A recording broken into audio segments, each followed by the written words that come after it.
Ang veteranong reporter sa showbiz na si Christy Ferman ay itinanggi ang pagtukoy sa anumang mga politiko sa hiwalayan nina Dominic Roque at Bea Alonzo.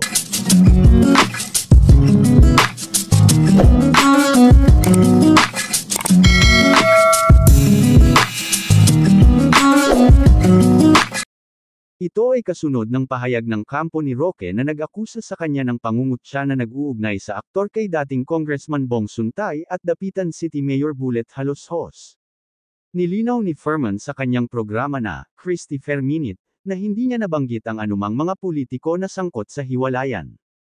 Gayunpaman, binanggit ng kampo ni Roque na gumawa si Ferman ng mga pangungutya sa isang hiwalay na vlog, na nagpapahiwatig ng pagkakaugnay ni Suntay.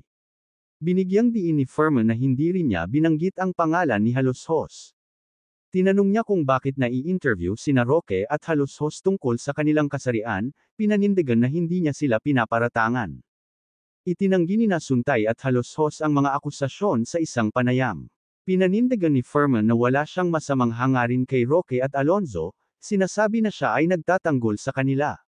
Nagbigay rin siya ng komento sa pagtanggi ni Roque tungkol sa dahilan ng kanilang hiwalayan, hinihikayat silang linawin ang tunay na dahilan para sa pang-unawa ng publiko.